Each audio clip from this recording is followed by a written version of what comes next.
Good morning, students. Once again, welcome back to another history class.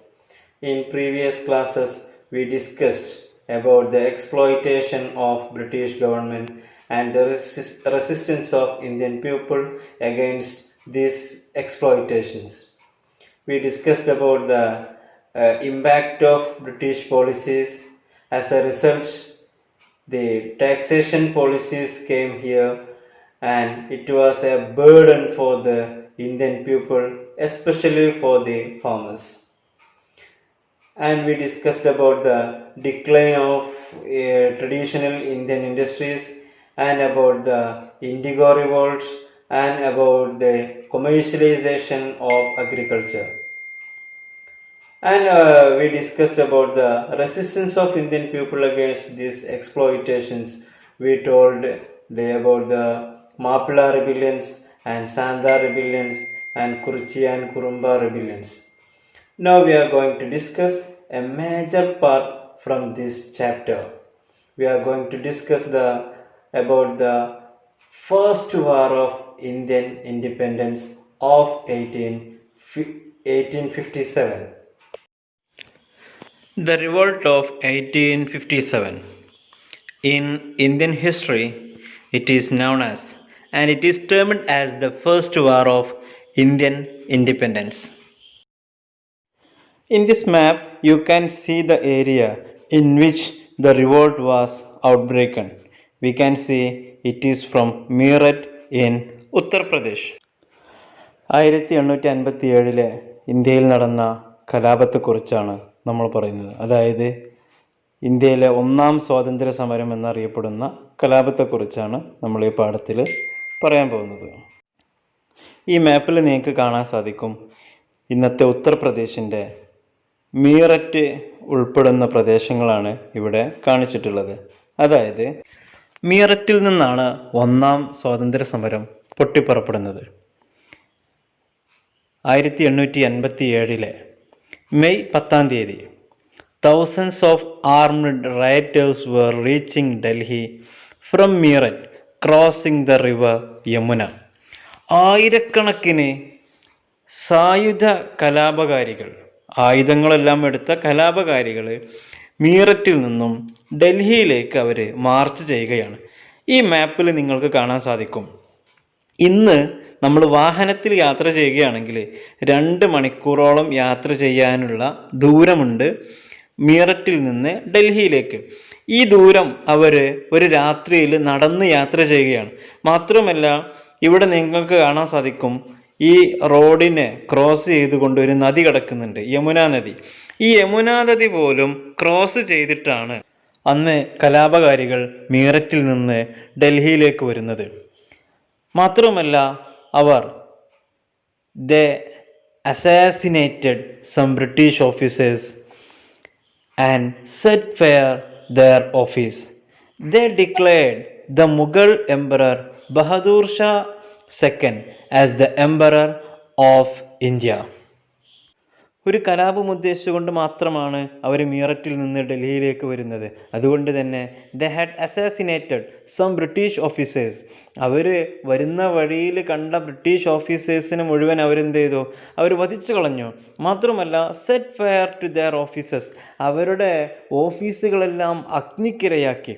പൂർണ്ണമായും ഒരു കലാപം ഉദ്ദേശിച്ചുകൊണ്ട് വന്ന അവർ കണ്ണിൽ കണ്ടതെല്ലാം നശിപ്പിച്ചുകൊണ്ടാണ് മീററ്റിൽ നിന്ന് ഡൽഹിയിലേക്ക് വരുന്നത്. ബ്രിട്ടീഷ് ഓഫീസേഴ്സിനെ അവർ ആക്രമിക്കുന്നു, അവരെ വധിച്ചു കളയുന്നു, അവരുടെ ഓഫീസുകളെല്ലാം അവർ തകർത്ത് കളയുന്നു, അതിനെ മുഴുവൻ അവർ നശിപ്പിച്ച് അഗ്നിക്കിരയാക്കുന്നു. അങ്ങനെ ഡൽഹിയിൽ എത്തിച്ചേർന്ന അവർ they declared the Mughal emperor Bahadur Shah second as the emperor of India. അങ്ങനെ ഡൽഹിയിൽ എത്തിച്ചേർന്ന അവർ അന്ന് ഡൽഹി ഭരിച്ചിരുന്ന ചെറിയ ഒരു നാട്ടുരാജാവായിരുന്ന ബഹദൂർ ഷാ സെക്കൻഡിനെ ഇന്ത്യയുടെ ഭരണാധികാരിയായി അവർ തന്നെ ഡിക്ലെയർ ചെയ്യുകയാണ്. ബഹദൂർ ഷാ സെക്കൻഡാണ് അന്ന് ഡൽഹി ഭരിച്ചിരുന്നത്. ഡൽഹി എന്ന ഒരു നാട്ടുരാജ്യമായിരുന്നു. ആ നാട്ടുരാജ്യം ചെറിയ ഒരു പ്രിൻസ്ലി സ്റ്റേറ്റ്, അത് ഭരിച്ചിരുന്നത് ബഹദൂർ ഷാ സെക്കൻഡായിരുന്നു. ബഹദൂർ ഷാ സെക്കൻഡിനെ അവർ ഇന്ത്യയുടെ എംപററായി ഇവർ തന്നെ പ്രഖ്യാപിക്കുകയാണ്. The rebellion was started by the sepoys of Meerut. ഈ കലാപങ്ങളെല്ലാം തുടങ്ങിയത് മീററ്റിലെ സിപ്പോയ്സ് എന്ന് പറഞ്ഞാൽ ഉദ്ദേശിക്കുന്നത് ഇന്ത്യൻ ആർമിയെ, സോൾജിയേഴ്സിന് അന്ന് വിളിച്ചിരുന്ന ഒരു പേരാണ് സിപ്പോയ്സ്. അപ്പോൾ മീററ്റിലുണ്ടായിരുന്ന ഇന്ത്യയുടെ സോൾജിയേഴ്സാണ്, പട്ടാളക്കാരാണ് അന്ന് ഈ കലാപങ്ങൾക്കെല്ലാം നേതൃത്വം കൊടുക്കുന്നത്, അതിൻ്റെ തുടക്കം കുറിക്കുന്നത് അവരിൽ നിന്നാണ്. ഇനി നമുക്ക് പരിശോധിക്കാനുള്ളത്, what are the reasons led to the revolt? എന്തെല്ലാം കാരണങ്ങളാണ് ഇത്തരത്തിലുള്ള ഒരു റിവോൾട്ടിലേക്ക് നയിച്ചത്? എന്താണ് ഇങ്ങനെ 1857 ഒരു സുപ്രഭാതത്തിൽ ഇന്ത്യയിലുണ്ടായിരുന്ന സിപ്പോയ്സ്, സോൾജിയേഴ്സ് എല്ലാവരും കൂടി ഒരുമിച്ച് കൂടുന്നു, മീററ്റിൽ നിന്ന് ഡൽഹിയിലേക്ക് മാർച്ച് ചെയ്യുന്നു, അങ്ങനെ ബ്രിട്ടീഷുകാരെ അവർ വധിക്കുന്നു, അവരുടെ ഓഫീസുകളൊക്കെ കത്തിച്ച് നശിപ്പിക്കുന്നു. ഇത്തരത്തിലുള്ള ഒരു കലാപം പെട്ടെന്ന് ഇന്ത്യയിൽ പൊട്ടിപ്പുറപ്പെടാനുണ്ടായ കാരണങ്ങൾ എന്തെല്ലാമാണ്, അതിൻ്റെ സാഹചര്യങ്ങൾ എന്തെല്ലാമാണ്, ഇതാണ് ഇനി നമുക്ക് പരിശോധിക്കാനുള്ളത്. The poor salary and the abuse by the British officers was the major reason for their resentment. ബ്രിട്ടീഷുകാരായ ഓഫീസേഴ്സ് ഇന്ത്യൻ പട്ടാളക്കാർക്ക് നൽകിയിരുന്ന വളരെ തുച്ഛമായ salary, poor salary, and the abuse, അവരുടെ ഒരു തരം താഴ്ത്തൽ, ഇൻസൾട്ട് ചെയ്യുന്ന സ്വഭാവം, ഇതെല്ലാമായിരുന്നു പ്രധാനമായും പട്ടാളക്കാർ തന്നെ, ഇന്ത്യയുടെ ഷിപ്പോയ്സ് എന്നറിയപ്പെടുന്ന സോൾജിയേഴ്സ് തന്നെ ഇത്തരത്തിലുള്ള ഒരു റിവോൾട്ട്, ഒരു കലാപത്തിന് തുടക്കം കുറിക്കാൻ കാരണം.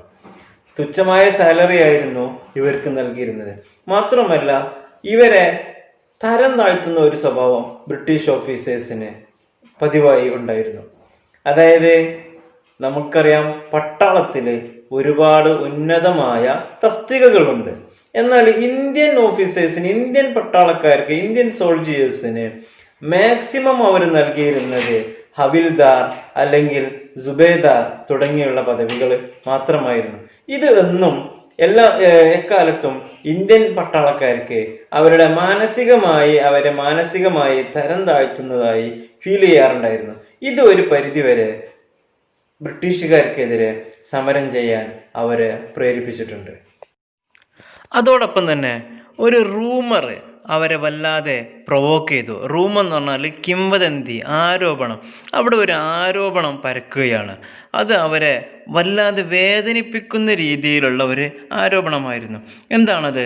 The cartridge in the newly supplied Enfield rifles were greased with the fat of cows and pigs.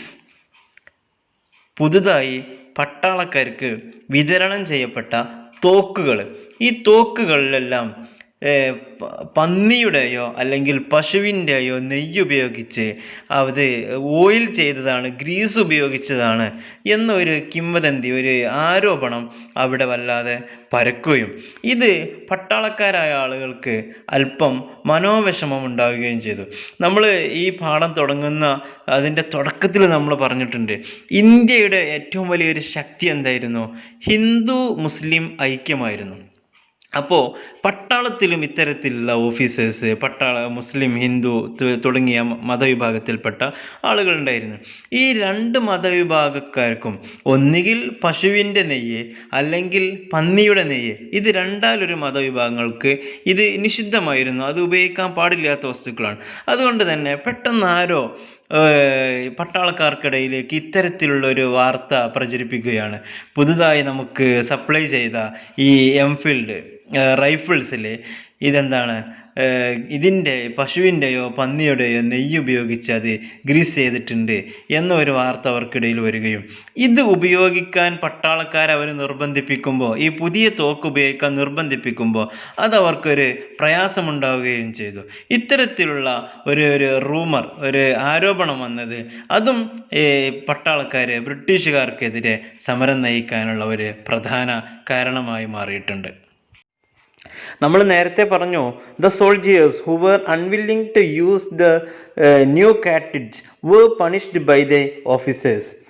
ഈ പുതിയ തോക്ക് ഉപയോഗിക്കാൻ അൺവില്ലിംഗ് ആയ, താല്പര്യം കാണിക്കാത്ത സോൾജിയേഴ്സിന് ബ്രിട്ടീഷ് ഓഫീസേഴ്സ് അതിനെ നിർബന്ധിക്കുന്നതോടൊപ്പം ഇത് അൺവില്ലിംഗ് ആണെങ്കിൽ അവരെ മർദ്ദിക്കുകയും ചെയ്തിരുന്നു, പണിഷ് ചെയ്തിരുന്നു എന്ന് നമ്മൾ നേരത്തെ പറഞ്ഞു.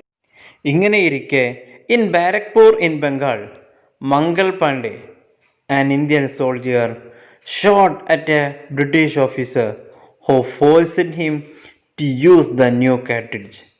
ബംഗാളിലെ ബാരക്പൂർ എന്ന സ്ഥലത്ത് മംഗൾ പാണ്ഡെ എന്ന ഒരു ഉദ്യോഗസ്ഥൻ, സെക്കൻഡ് റെജിമെൻറ്റിൽ ഉണ്ടായിരുന്ന ഒരു ഉദ്യോഗസ്ഥനാണ്. അദ്ദേഹം എന്ത് ചെയ്തു? ഈ മംഗൾ പാണ്ഡെയെ ഇതുപയോഗിക്കാൻ വേണ്ടി നിർബന്ധിച്ച ബ്രിട്ടീഷ് ഓഫീസറെ അദ്ദേഹത്തിന് ദേഷ്യം സഹിക്കവയ്യാതെ അദ്ദേഹത്തെ വെടിവെച്ച് കൊന്നു. ബ്രിട്ടീഷ് ഓഫീസേഴ്സ് ഈ വിഷയത്തിൽ കുപിതരായി. മാത്രവുമല്ല, he was arrested and hanged to death. അങ്ങനെ ബ്രിട്ടീഷ് ഓഫീസേഴ്സ് അദ്ദേഹത്തെ അറസ്റ്റ് ചെയ്യുകയും അദ്ദേഹത്തെ തൂക്കിക്കൊല്ലുകയും ചെയ്തു. ഇതും പട്ടാളക്കാരുടെ ഭാഗത്തുനിന്ന്, സോൾജിയേഴ്സിൻ്റെ ഭാഗത്തുനിന്ന് ഇങ്ങനെ ഒരു റിവോൾട്ട് അതിന് നേതൃത്വം കൊടുക്കാൻ, അതിന് തുടക്കം കുറിക്കാൻ കാരണമായിട്ടുണ്ട്. അപ്പോൾ നമ്മൾ പ്രധാനമായും 3 കാരണങ്ങളാണ് സോൾജിയേഴ്സിൻ്റെ ഭാഗത്തുനിന്ന് ഇത്തരത്തിലുള്ള ഒരു കലാപം തുടങ്ങാൻ കാരണമായി പറഞ്ഞത്. 1, പുവർ സാലറി, വളരെ തുച്ഛമായ salary. 2, abuse by British officers, British ഓഫീസേഴ്സിൻ്റെ ഭാഗത്തുനിന്നുണ്ടായ തരം താഴ്ത്തൽ, insulting. And the last one, the rumour, ഒരു ആരോപണം, the newly supplied Enfield rifles were greased with the fat of cow and pig. പുതുതായി അവിടെ വിതരണം ചെയ്യപ്പെട്ട തോക്കുകളെല്ലാം പന്നിയുടെയോ പശുവിൻ്റെയോ നെയ്യ് ഉപയോഗിച്ച് അത് ഗ്രീസ് ചെയ്തതാണ് എന്ന ആരോപണം. ഈ കാരണങ്ങളും അതോടൊപ്പം അവരെ ഇത്തരത്തിലുള്ള തോക്ക് ഉപയോഗിക്കാൻ നിർബന്ധിച്ചതും, ഈ 3 കാരണങ്ങളാണ് പട്ടാളക്കാർ നേരിട്ട് ഇങ്ങനെ ഒരു റിവോൾട്ട് തുടങ്ങാൻ കാരണമായി കണക്കാക്കുന്നത്. അങ്ങനെ റിവോൾട്ടേഴ്സ് മീററ്റിൽ നിന്ന് ഡൽഹിയിലേക്ക് വരികയും മെയ് 11-ാം തീയതി ഡൽഹിയിലെത്തുകയും അങ്ങനെ നേരത്തെ നമ്മൾ പറഞ്ഞതുപോലെ ബഹദൂർ ഷാ സെക്കൻഡിനെ, അവിടെ ഡൽഹിയിലുണ്ടായിരുന്ന അധികാരിയായിരുന്ന ബഹദൂർ ഷാ സെക്കൻഡിനെ ഇന്ത്യൻ എംപററായി അവർ സ്വയം പ്രഖ്യാപിക്കുകയും ചെയ്യുകയുണ്ടായി. ഇനി ഈ റിബില്യന് 1857 ഒന്നാം സ്വാതന്ത്ര്യ സമരം എന്നറിയപ്പെടുന്ന റിവോൾട്ട് ഓഫ് 1857, ഈ സമരത്തിന്, ഈ റിബില്യന് മറ്റു ചില പ്രത്യേകതകളും ഉണ്ടായിരുന്നു. അതായത് people from all wax of life, Kings, farmers, craftsmen etcetera took part in the rebellion. ജീവിതത്തിൻ്റെ നാനാതുറകളിൽപ്പെട്ട ആളുകളും ഈ റിവോൾട്ടിൽ, ഈ കലാപത്തിൽ പങ്കാളികളായിരുന്നു. രാജാക്കന്മാരുണ്ടായിരുന്നു, കർഷകരുണ്ടായിരുന്നു, കൈത്തൊഴിലുകാരുണ്ടായിരുന്നു. ചുരുക്കത്തിൽ ജീവിതത്തിൻ്റെ നാനാതുറകളിൽപ്പെട്ട തൊഴിലോ അല്ലെങ്കിൽ അവരുടെ ജാതിയോ നിറമോ മതമോ ഒന്നും നോക്കാതെ ബ്രിട്ടീഷുകാർക്കെതിരെയുള്ള സമരം എന്ന രീതിയിൽ എല്ലാ ആളുകളും ഇതിൽ പങ്കാളികളായിരുന്നു. സോൾജിയേഴ്സ് ആണ് ഈ 1857 കലാപത്തിന് തുടക്കം കുറിച്ചത്, അതിന്റെ നേതൃത്വം നൽകിയത് എന്ന് നേരത്തെ നമ്മൾ സംസാരിച്ചു ഇതിന്റെ ആദ്യ ഭാഗങ്ങളിൽ. മാത്രമല്ല, നമ്മുടെ പല ക്ലാസ്സുകളിലായി, മുൻപുള്ള പല ക്ലാസ്സുകളിലായി നമ്മൾ സംസാരിച്ചു ബ്രിട്ടീഷുകാരുടെ ഭരണത്തിന്റെ ഇമ്പാക്റ്റ്, അതിന്റെ സ്വാധീനം കാരണം കർഷകരായ ആളുകള്, മറ്റു കഴിത്തൊഴിൽ മേഖലകളിൽ ഏർപ്പെട്ടിരുന്ന ആളുകള്, ഇവരൊക്കെ വല്ലാതെ എക്സ്പ്ലോയിറ്റ് ചെയ്യപ്പെട്ടിരുന്നു എന്ന് നമ്മൾ സംസാരിച്ചു. അതുപോലെ ഇൻഡസ്ട്രീസിൽ വർക്ക് ചെയ്തിരുന്ന ആളുകളൊക്കെ ഒരുപാട് പീഡനങ്ങൾക്ക് വിധേയരായിരുന്നു. സ്വാഭാവികമായും ഇങ്ങനെ ഒരു റിവോൾട്ട് ഉണ്ടാകുമ്പോൾ അതിൽ ഈ ആളുകളൊക്കെ പങ്കാളികളാവുക എന്നത് സ്വാഭാവികം മാത്രമാണ്. ഇനി രാജാക്കന്മാര്, കിങ്സ്, ഇവര് ഈ റിവോൾട്ടുകളിൽ പങ്കെടുക്കാനുണ്ടായ സാഹചര്യം എന്താണ് അതിൻ്റെ കാരണം? പ്രധാനമായും 2 കാരണങ്ങൾ കൊണ്ടാണ് രാജാക്കന്മാര് ഈ റിവോൾട്ടിൽ പങ്കെടുത്തിരുന്നത്. ബ്രിട്ടീഷുകാര് അവരുടെ ഭരണത്തിൽ അവർക്ക് ഈ നാട്ടിലെ ഓരോ ചെറിയ ചെറിയ നാട്ടുരാജ്യങ്ങളെ അവരുടെ ഭാഗമാക്കുന്നതിന് വേണ്ടി അവർ കൊണ്ടുവന്ന ഒരു വലിയ നിയമമായിരുന്നു ഡോക്ട്രിൻ ഓഫ് ലാപ്സ്. ഈ നിയമത്തോടൊപ്പം തന്നെ കുറ്റകൃത്യങ്ങൾ ചുമത്തി ഭരണനിർവഹണത്തിൽ വേണ്ട രീതിയിൽ അവർ കൈകാര്യം ചെയ്യുന്നില്ല എന്ന ഒരു കുറ്റാരോപണം നടത്തി പല നാട്ടുരാജ്യങ്ങളും ബ്രിട്ടീഷുകാർ പിടിച്ചെടുക്കാൻ ശ്രമിച്ചിരുന്നു. നമുക്ക് നമ്മുടെ ടെക്സ്റ്റ് പുസ്തകത്തിൽ കാണാൻ സാധിക്കും. In addition to the doctrine of lapse, the princely states were convicted of inefficient rule and were annexed by the British. Doctrine of lapse എന്ന നിയമത്തിന് പുറമെ രാജാക്കന്മാരെ അവർ കുറ്റകരമായ രീതിയിൽ ഭരണം നടത്തുന്നു, അല്ലെങ്കിൽ അവർ കൈകാര്യം ചെയ്യുന്നതിൽ ഇനെഫിഷ്യൻ്റ് ആണ് എന്ന് പറഞ്ഞ് പല ചെറിയ ചെറിയ നാട്ടുരാജ്യങ്ങളും ബ്രിട്ടീഷ് അധികാരത്തോട് അവർ അനക്സ് ചെയ്തിരുന്നു, അതിനോട് കൂട്ടിച്ചേർത്തിരുന്നു. This made the kings to lead the rebellion. ഇത് രാജാക്കന്മാരെ റിബില്യന് നേതൃത്വം കൊടുക്കാൻ ഒരു കാരണമായി. അപ്പോൾ ഇനി നമുക്ക് പരിശോധിക്കാനുള്ളത് ഡോക്ട്രിൻ ഓഫ് ലാബ്സ് എന്നതാണ്. What is doctrine of lapse? For what purpose the brought this policy? എന്താണ് ഡോക്ട്രിൻ ഓഫ് ലാബ്സ്? എന്തിനാണ് ഇത് കൊണ്ടുവന്നത്? ഈ കാര്യങ്ങളാണ് ഇനി നമുക്ക് പരിശോധിക്കാനുള്ളത്. ഡോക്ട്രിൻ ഓഫ് ലാബ്സ്, ദത്ത് നിരോധന നിയമം. ഇതുകൊണ്ട് ഉദ്ദേശിക്കുന്നത് ഇതൊരു പോളിസിയാണ് devised by Lord Dalhousie. Lord Dalhousie എന്നത് 1848 മുതൽ 1856 വരെ ഇന്ത്യയുടെ ഗവർണർ ജനറൽ ആയിരുന്നു.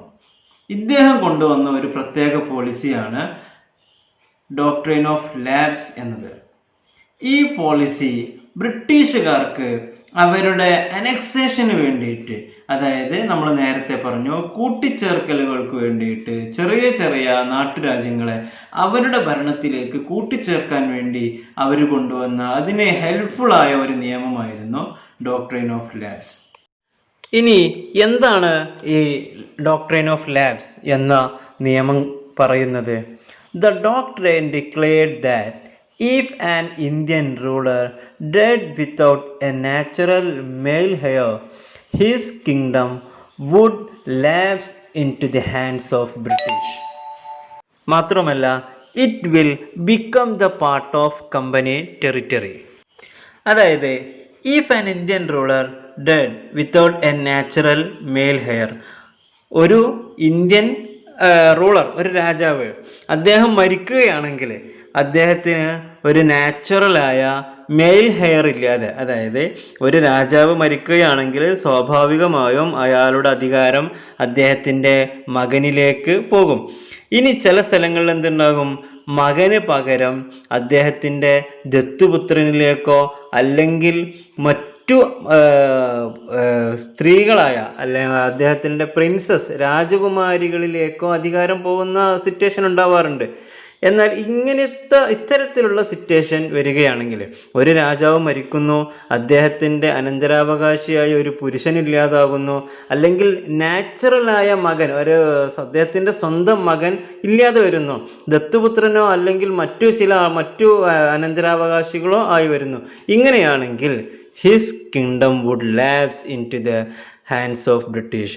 സ്വാഭാവികമായും സ്വമേധയാ ഈ ആളുടെ അധികാരം ബ്രിട്ടീഷുകാരൻ്റെ കരങ്ങളിലേക്ക് പോകുന്നു. It will become the part of company territory. ഇത് ബ്രിട്ടീഷ് ഈസ്റ്റ് ഇന്ത്യ കമ്പനിയുടെ ടെറിറ്ററിയുടെ ഭാഗമായി മാറുകയും ചെയ്യുന്നു. അപ്പോൾ ഒരാൾ മരിക്കുകയും അദ്ദേഹത്തിന് ഒരു പുരുഷനായ ഒരു അനന്തരാവകാശി ഇല്ലാതിരിക്കുകയും ചെയ്താൽ സ്വമേധയാ ആ അധികാരം ബ്രിട്ടീഷുകാരുടെ കരങ്ങളിലേക്ക് പോകുന്നതാണ് എന്ന ഒരു നിയമം ലോർഡ് ഡൽഹൌസി കൊണ്ടുവരുന്നു. ഇതിനാണ് ഡോക്ട്രിൻ ഓഫ് ലാബ്സ് എന്ന് പറയുന്നത്. ഇനി നോക്കൂ, ഈ അധികാരം വെച്ച്, ഡോക്ട്രിൻ ഓഫ് ലാബ്സ് എന്ന പോളിസി വെച്ച് ഒരുപാട് രാജാക്കന്മാരുടെ അധികാരം സ്വമേധയാ വെരി സിംപ്ലി അത് ബ്രിട്ടീഷുകാരിലേക്ക് അനക്സ് ചെയ്യപ്പെട്ടിട്ടുണ്ട്. ഉദാഹരണമായി 1848 സതാര കിങ്ഡം ബ്രിട്ടീഷിലേക്ക് പോയത്, അതേപോലെ തന്നെ 1850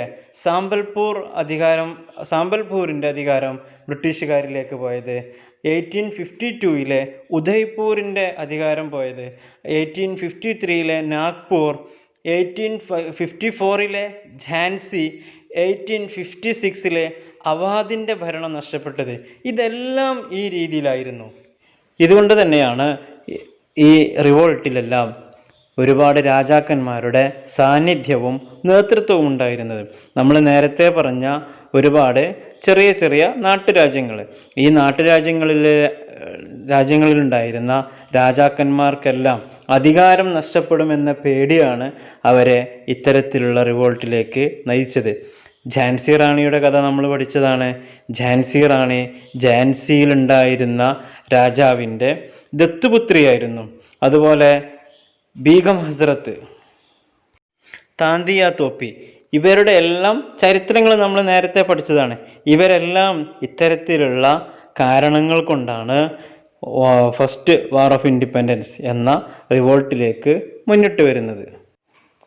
അതോടൊപ്പം തന്നെ 1856 അവാധ് എന്ന ഭരണകൂടത്തിൽ അന്നത്തെ രാജാവ് മരണപ്പെടുകയും പിൽക്കാലത്ത് ബീഗം ഹസ്രത്ത് ആ സ്ഥാനത്തേക്ക് നിയമിക്കപ്പെടുകയും ചെയ്തു. പക്ഷേ ഡോക്ട്രിൻ ഓഫ് ലാബ്സ് എന്ന നിയമപ്രകാരം ബ്രിട്ടീഷുകാർ അവാധ് തങ്ങളുടെ അധികാരത്തിലേക്ക് ചേർക്കുകയായിരുന്നു. അതോടൊപ്പം ഒരു നിയമം കൂടിയാണ് അന്ന് ബ്രിട്ടീഷുകാർ കൊണ്ടുവന്നത്. അതാണ് നമ്മൾ നേരത്തെ പറഞ്ഞത്, miss government of the Nawab. അന്നത്തെ അവാദിലുണ്ടായിരുന്ന രാജാവ് നവാബ് എന്ന പേരിലാണ് അറിയപ്പെട്ടിരുന്നത്. അവരുടെ മേലിൽ മിസ് ഗവൺമെൻറ്, അതായത് നമ്മൾ നേരത്തെ പറഞ്ഞു മറ്റുള്ള കുറ്റങ്ങൾ ചുമത്തുകയാണ്. അവർക്ക് അധികാരം ശരിക്ക് കൊണ്ടു നടക്കാൻ സാധിക്കുന്നില്ല, അവരുടെ ഭരണം അവർ മോശമായിട്ടാണ് ഭരിച്ചുകൊണ്ടിരിക്കുന്നത് എന്ന് പറഞ്ഞുകൊണ്ട് ഇനെഫിഷ്യൻ്റ് ആണ്, അധികാരം കൈയാളുന്നതിൽ അവർ ഇനെഫിഷ്യൻ്റ് ആണ് എന്ന നിയമം അവരുടെ മേലിൽ കുറ്റം ചുമത്തിക്കൊണ്ട് അവർ അവാദിനെ കൂടി ഉൾപ്പെടുത്താൻ രണ്ടാമതൊരു കാരണം കൂടി അവർ കണ്ടെത്തുകയായിരുന്നു. ഇത്തരത്തിൽ പുതിയ പുതിയ നിയമങ്ങളൊക്കെ ഉണ്ടാക്കി ചെറിയ ചെറിയ നാട്ടുരാജ്യങ്ങളെ തങ്ങളിലേക്ക് വലിച്ചു ചേർക്കാനുണ്ടായ ഒരു ശ്രമമാണ് പ്രധാനമായും ബ്രിട്ടീഷുകാർക്കെതിരെ നാട്ടുരാജാക്കന്മാർ യുദ്ധത്തിലേർപ്പെടാനുണ്ടായ സാഹചര്യം. അപ്പോൾ ഡോക്ട്രിൻ ഓഫ് ലാബ്സ്, അതുപോലെ കൺവിക്ഷൻ ഓഫ് മിസ് ഗവൺമെൻറ് എന്നീ രണ്ട് കാരണങ്ങളാണ് രാജാക്കന്മാരെ ഇത്തരത്തിലുള്ള ഒരു റിവോൾട്ടിലേക്ക് നയിച്ചത്. അതേപോലെ രാജാക്കന്മാരോടുകൂടെ along with the kings, sepoy, common people were also took part in the revolt. അതായത് ഇന്ത്യയിലുണ്ടായിരുന്ന ഒട്ടുമിക്ക ജനങ്ങളും ഈ ലഹളയുടെ, ഈ കലാപത്തിൻ്റെ ഭാഗമായിരുന്നു. They attacked British people, British officers and Indian money lenders also. അവരുടെ ഓഫീസുകൾ നശിപ്പിച്ചു, കത്തിച്ചു. മാത്രവുമല്ല ട്രാൻസാക്ഷൻ ഡീഡ്സ്, അവിടെ ഉണ്ടായിരുന്ന ഒരുപാട് പേപ്പേഴ്സ് കാര്യങ്ങളെല്ലാം ഉണ്ടായിരുന്നു, ഇതെല്ലാം അവർ നശിപ്പിച്ചു കളഞ്ഞു. ഈ റിവോൾട്ടിൻ്റെ ഏറ്റവും വലിയ ഒരു പ്രത്യേകത, the salient features of this revolt was the active participation of the common people. ഏറ്റവും വലിയൊരു പ്രത്യേകത, ഏറ്റവും കൂടുതൽ പങ്കെടുത്തിരുന്നത് സാധാരണക്കാരായ ജനങ്ങളാണ് എന്നതാണ്. കാരണം അവാദിലുണ്ടായിരുന്ന ഒരു യുദ്ധത്തിൽ, ഒന്നാം സ്വാതന്ത്ര്യ സമരത്തിന്റെ ഭാഗമായി അവാദിൽ നടന്ന യുദ്ധത്തിൽ വധിക്കപ്പെട്ട ഏകദേശം 1.5 ലക്ഷം ആളുകളിൽ 1 ലക്ഷത്തോളം ആളുകൾ സാധാരണക്കാരായിരുന്നു എന്നതാണ് വാസ്തവം. ഇനി ഈ കലാപത്തിന്റെ ഏറ്റവും വലിയ ശക്തി, the strength of this revolt, Hindu Muslim unity. ഇതിന്റെ ഏറ്റവും വലിയ ഒരു ശക്തി അന്ന് ഹിന്ദുക്കൾക്കും മുസ്ലിങ്ങൾക്കും ഇടയിൽ ഉണ്ടായിരുന്ന ഒരു ശക്തി തന്നെയായിരുന്നു. അതുപോലെ തന്നെ active corporation, the spirit of cooperation existed among soldiers, common people and the leaders. നേതാക്കന്മാരും സാധാരണക്കാരും പട്ടാളക്കാരും ഇവർക്കിടയിൽ ഒരു ആക്റ്റീവായ നല്ല രീതിയിലുള്ള ഒരു സഹകരണം അവർക്ക് ഇടയിലുണ്ടായിരുന്നു. ഇതും ഈ റിവോൾട്ട് വിജയത്തിലേക്ക് നയിച്ച അതിൻ്റെ പിന്നിലുണ്ടായിരുന്ന ഒരു ശക്തിയായിരുന്നു. അങ്ങനെ ദ റിവോൾട്ടേഴ്സ് ക്യാപ്ചേർഡ് ഡൽഹി. ഇവര് ഡൽഹി കീഴടക്കുകയും and declared Bahadur Shah second as the emperor of India. അന്ന് ഡൽഹി ഭരിച്ചിരുന്ന ബഹദൂർ ഷാ സെക്കൻഡിനെ ഇന്ത്യൻ എംപററായി അവര് പ്രഖ്യാപിക്കുകയും ചെയ്തു. ഇങ്ങനെയൊക്കെ ആണെങ്കിലും they could not overcome the superior military force of British government and the revolt was completely suppressed by British government. ഇങ്ങനെയൊക്കെയാണെങ്കിലും അവർക്ക് ബ്രിട്ടീഷുകാരൻ്റെ സൈനിക ശക്തിക്ക് മുമ്പിൽ പിടിച്ചു നിൽക്കാൻ സാധിച്ചില്ല. അവർക്കതിനെ ഓവർടേക്ക് ചെയ്യാനോ ഓവർകം ചെയ്യാനോ സാധിച്ചില്ല. മാത്രമല്ല ബ്രിട്ടീഷുകാർ ഈ സമരത്തെ അടിച്ചൊതുക്കുകയും ചെയ്തു. ഇങ്ങനെയൊക്കെ ആണെങ്കിലും ഇത് പൂർണ്ണമായും വിജയത്തിൽ എത്തിക്കാൻ സാധിച്ചില്ല എങ്കിലും ഇന്ത്യൻ ചരിത്രത്തിൽ ഒരു റിമാർക്കബിൾ ഇവന്റായി ഇത് മാറുകയുണ്ടായി. എന്ന് മാത്രമല്ല ഇത് ബ്രിട്ടീഷുകാരുടെ കണ്ണ് തുറപ്പിക്കാൻ ഒരു കാരണമായി. അവരുടെ ഭരണ കാര്യങ്ങളിൽ അഡ്മിനിസ്ട്രേഷനിൽ അവർ വലിയ മാറ്റങ്ങൾ വരുത്തി. അതുവരെ ബ്രിട്ടീഷ് ഈസ്റ്റ് ഇന്ത്യ കമ്പനി ആയിരുന്നു ഇന്ത്യയിൽ ഭരണം നടത്തിയിരുന്നതെങ്കിൽ 1857 ഒന്നാം സ്വാതന്ത്ര്യ സമരത്തോടുകൂടി ബ്രിട്ടീഷ് ഗവൺമെന്റ്, ബ്രിട്ടീഷ് പാർലമെന്റ് നേരിട്ട് ഭരിക്കാൻ തുടങ്ങി. ഇന്ത്യയെ അവർ നേരിട്ട് ഭരിക്കാൻ തുടങ്ങി. അതുവരെ ഇന്ത്യയിലെ വ്യാപാര ആവശ്യത്തിന് വന്ന, ബിസിനസ് ആവശ്യങ്ങൾക്ക് വേണ്ടി വന്ന ബ്രിട്ടീഷ് ഈസ്റ്റ് ഇന്ത്യ കമ്പനി എന്ന ഒരു കമ്പനിയായിരുന്നു ഇവിടെ ഭരണം നടത്തിയിരുന്നത്. എന്നാൽ 1857 ഇത്തരത്തിലുള്ള ഒരു റിവോൾട്ട് വരികയും ഇതിലൂടെ ശക്തമായ ഒരു സമരം ബ്രിട്ടീഷുകാർക്ക് നേരിടേണ്ടി വരികയും ചെയ്തു. ഇതോടുകൂടിയാണ് അവരുടെ കണ്ണു തുറപ്പിച്ചു. അവർ ഈ വിഷയത്തിൽ ചർച്ചകൾ നടത്തി. അങ്ങനെ ബ്രിട്ടീഷ് ഗവൺമെന്റ് ഇന്ത്യയുടെ അധികാരം നേരിട്ട് ഏറ്റെടുക്കുന്ന ഒരു സ്ഥിതിവിശേഷം ഉണ്ടായി. ഇതിനുശേഷം ഇന്ത്യ കണ്ടത് ശക്തമായ പോവർട്ടി ആയിരുന്നു, പട്ടിണിയായിരുന്നു, ദാരിദ്ര്യമായിരുന്നു. കാരണം ലക്ഷക്കണക്കിന് ആളുകളാണ് ഇന്ത്യയിൽ ഈ സമരത്തിൽ മരണമടഞ്ഞത്. ഇന്ത്യയുടെ പല ഭാഗത്തും ശക്തരായ യുവാക്കളായ ആളുകൾ മരിച്ചു വീണു. നമ്മൾ നേരത്തെ പറഞ്ഞു ഈ സമരത്തിന്റെ ഏറ്റവും വലിയ ശക്തി തന്നെ സാധാരണക്കാരുടെ ആക്റ്റീവ് പാർട്ടിസിപ്പേഷൻ ആയിരുന്നു. അതുകൊണ്ട് തന്നെ ഈ യുദ്ധത്തിൽ ഒരുപാട് സാധാരണക്കാരായ ആളുകൾ മരിച്ചു വീണു. ഇന്ത്യയുടെ നാനാഭാഗത്തും ആളുകൾ മരിച്ചു വീണു. അങ്ങനെ ഇന്ത്യ ഏറ്റവും വലിയ ഒരു ദാരിദ്ര്യത്തിലേക്ക് കൂപ്പുകുത്തി. ഏകദേശം 2 കോടിയോളം ആളുകൾ ഈ യുദ്ധത്തിന് ശേഷം 1857 റിവോൾട്ടിന് ശേഷം ഇന്ത്യയിൽ ദാരിദ്ര്യം കാരണം മരിക്കുകയുണ്ടായി. അപ്പോൾ നമ്മൾ ഇന്ന് പഠിച്ചത് 1857 first war of Indian independence അതിനെക്കുറിച്ചാണ്. അതിൽ സോൾജിയേഴ്സിൻ്റെ അവരുടെ കോൺട്രിബ്യൂഷൻ, അതേപോലെ കിങ്സിൻ്റെ കോൺട്രിബ്യൂഷൻ, അവരുടെ ലീഡർഷിപ്പ്, അതുപോലെ active participation of common people, farmers, craftsmen, sepoys, ഇതൊക്കെ നമ്മൾ പഠിച്ചു. പിന്നെ ഇതിൻ്റെ ഏറ്റവും വലിയൊരു ശക്തി ദ ഹിന്ദു മുസ്ലിം യൂണിറ്റി, അതേപോലെ അവർക്കിടയിലുണ്ടായിരുന്ന ഒരു ആക്റ്റീവ് കോപ്പറേഷൻ, ഈ കാര്യങ്ങളൊക്കെയാണ് എന്ന് നമ്മൾ പഠിച്ചു. എന്നാലും ഇന്ത്യക്കാർക്ക് ബ്രിട്ടീഷുകാരുടെ മുമ്പിൽ പിടിച്ചു നിൽക്കാൻ പറ്റിയില്ലെങ്കിലും ഇത് ബ്രിട്ടീഷുകാരുടെ കണ്ണ് തുറപ്പിക്കാൻ കാരണമായ ഒരു സമരമായിരുന്നു എന്ന് നമ്മൾ പഠിച്ചു കഴിഞ്ഞു. തൽക്കാലം നമുക്ക് ഈ പാഠം ഇവിടെ അവസാനിപ്പിക്കാം. വീണ്ടും പുതിയ പാഠവുമായി പുതിയ ക്ലാസ്സിൽ നമുക്ക് കാണാം. Thank you. Bye bye.